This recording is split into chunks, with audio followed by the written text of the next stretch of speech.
Ela é pedagoga e a gente vai conversar sobre educação, claro.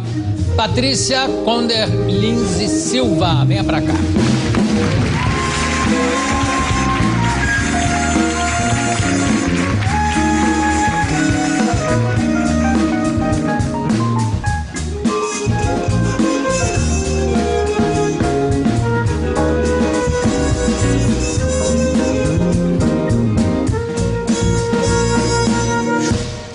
Pedagoga. É um nome que parece doença que dá em galinha, não é? Da gogo, né? É. Mas você sabe o que quer dizer pedagogo? Eu presumo que era na Grécia, era quem era pedagogo, era quem levava a criança, pedra de criança, né?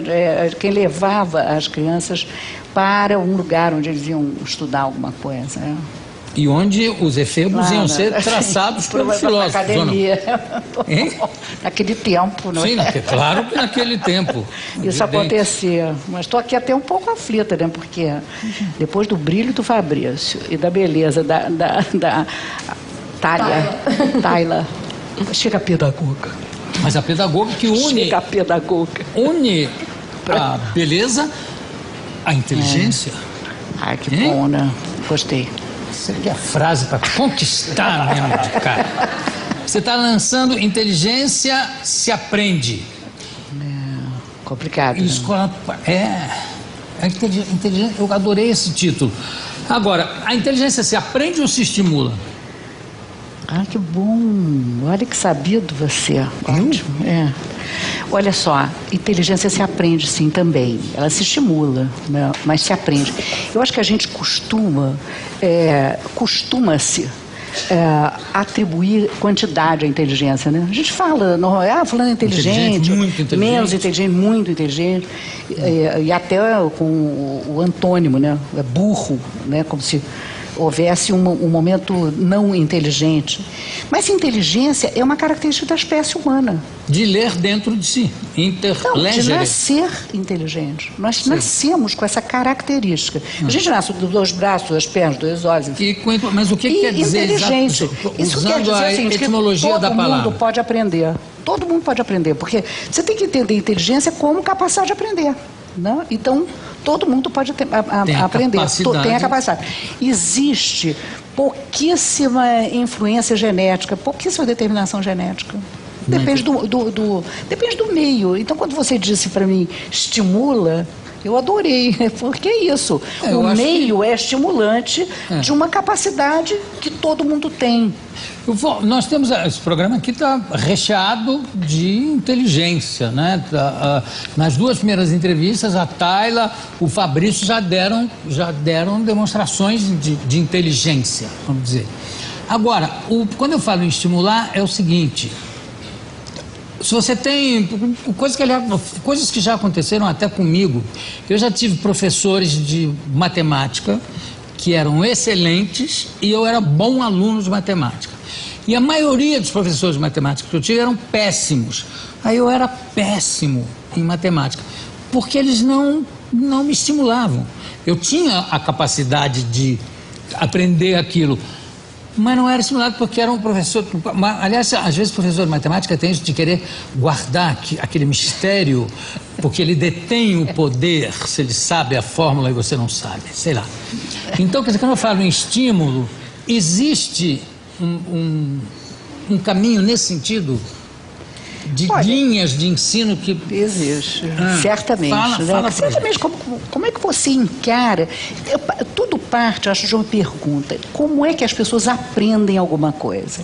Se você acha que a pessoa aprende por imitação ou porque alguém diz e o outro copia, enfim, de alguma maneira, não é por aí.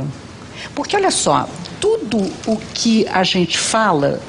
Como a outra pessoa é inteligente, sabe uma porção de coisas, ou levanta hipóteses sobre o que eu estou dizendo, por exemplo, neste momento aqui, estou que falo, contando tudo isso. Só que com tudo o que todo mundo sabe, você interfere na interpretação daquilo que eu digo. Então, se você é um professor e começa a falar de um problema e que vai por aqui, vai por ali, ou mesmo uma aula de história ou de geografia, todo mundo já pensou sobre as coisas. Ou se não pensou, está pensando naquele momento e levantando hipóteses sobre aquilo. Então, na realidade, hoje, se sabe que essa escola arquetípica que nós frequentamos, que todo mundo aqui frequentou e ainda frequenta, ela está entrando em decadência diante do que está acontecendo no mundo hoje. Porque você tem que propor ao aprendiz o problema e apenas orientá-lo na direção de resolver esse problema. Orientar como? Estimulando, dizendo aonde encontra informação.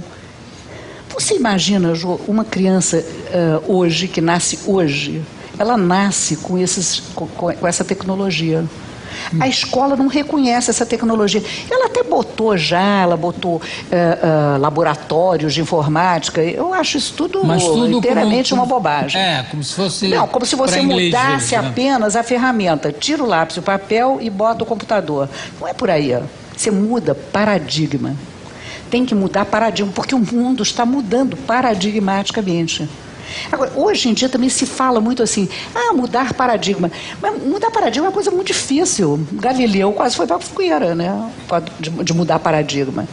Então, é difícil aceitar que essa escola arquetípica quase que a gente tem, tem um guru meu, Seymour Papert, um americano, que é dessa área de tecnologia, que diz que é o único lugar que discrimina por idade, assim, 7, 8, 9, né? Quem tem 7 vai para uma sala, quem tem 8 vai para outra sala, quem tem 9 vai para uma sala.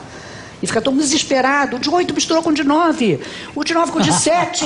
Cuidado. Repetiu o ano. Aí não, os pais estão desesperados com isso. Os professores também, porque ele tem 7, não tem 8. Por isso que não consegue. É uma loucura. Você tem que mudar tudo isso. Porque essa geração que vem se formando, né? Tem uma americana também que fala que são os cliquerati. Os cliquerati vêm por aí. Aliás, já estão chegando. Né? E imagina uma criança que interage o tempo todo com informação, nessas maquinetas, sentada ouvindo uma aula. Sentada ouvindo. Uma palestra na aula, todo dia. E ainda mais, de 50 a 50 minutos muda o assunto, né? Agora é matemática, agora é português, agora é história, agora é geografia, agora... Sabe, esse conhecimento todo compartimentado. Que loucura isso. Fica um samba do crioulo doido, né? Na cabeça. Ou pelo menos chatíssimo. Não é? Mas aí volto a perguntar duas coisas. Primeiro, um negócio do carisma do professor. Por exemplo, você está sentado aqui falando, eu não consigo desgrudar o olho nem o ouvido de você. Você tem um carisma especial de comunicação. E tem professores que não o têm, por mais que queiram, não o têm. Isso existe ou não? Na escola ortodoxa, isso é verdade. Na escola ortodoxa, que a gente fica procurando qual é o professor, quem é aquele que consegue... Não, mas estou dizendo sem ser na escola ortodoxa. Isso não é por aí, porque não é por aí. Mas como é que faz? Porque não é o professor que lidera, o professor propõe problemas. Bom, eu não sou visionária, no sentido vidente, enfim, não acredito nada dessas coisas. Mas eu fico tentando imaginar, com a minha idade, como será o futuro? Como será? Porque não vai ser assim. E a escola não vai ser assim, porque ela não vai atender às necessidades da sociedade futura, essa escola. Porque, olha só, esse professor carismático que consegue ensinar né, assim, envolve a turma naquele assunto, ele está transmitindo informação, não é isso? Hoje todo mundo adquire informação aonde? No Google. Mas depende. Às vezes a pessoa não consegue nem, ou o professor não consegue nem, usando de novo a palavra, me perdoe, estimular o aluno a ir para o Google. Não consegue, o aluno não consegue focar. Isso não é mais culpa do professor do que do próprio aluno? Pois é, mas então vamos assim, qual é então o papel do professor hoje? É dar o foco no Google.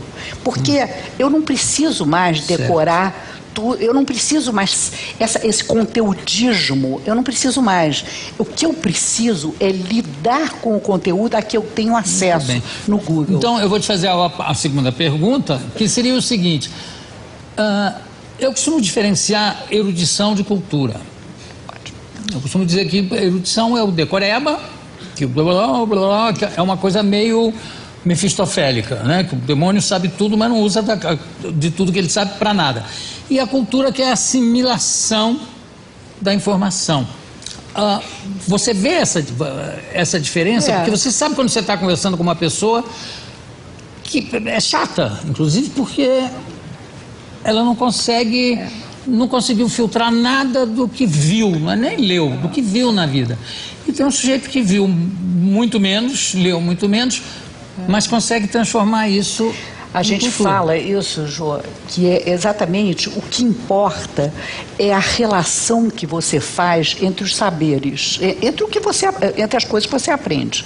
Essa relação é que é aprender alguma coisa. Se você não faz relação, se você é só aquele erudito que sabe coisas eu tenho uma brincadeira que eu adoro fazer, eu vou fazer, tá?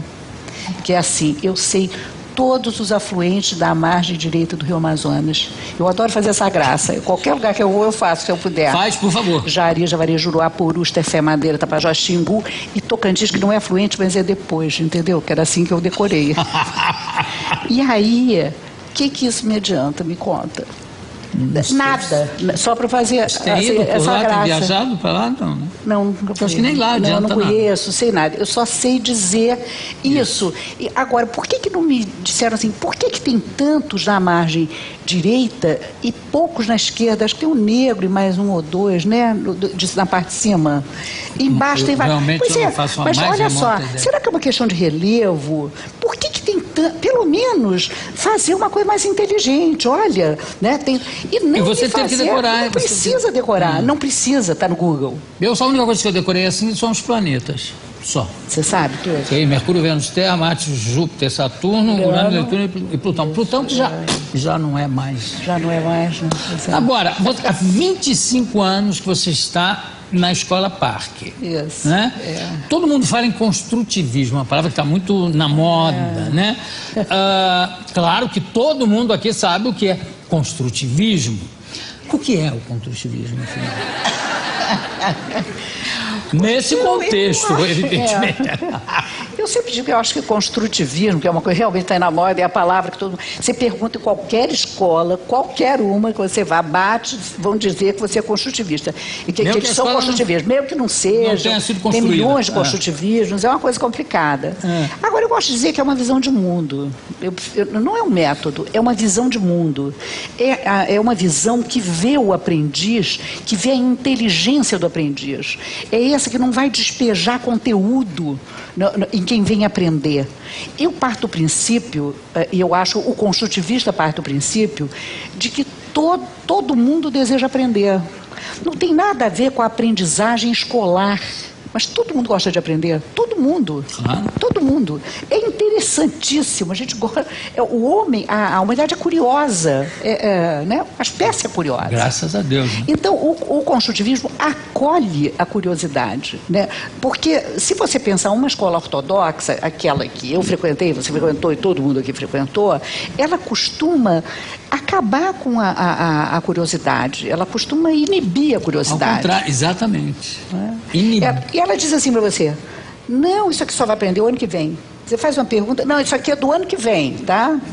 Você já tem passado por isso. Não, isso é essa matéria do ano que vem, eu dou depois. Ou então do segundo semestre. Então, não discute ali na hora, sabe? Não propõe uma discussão imediata.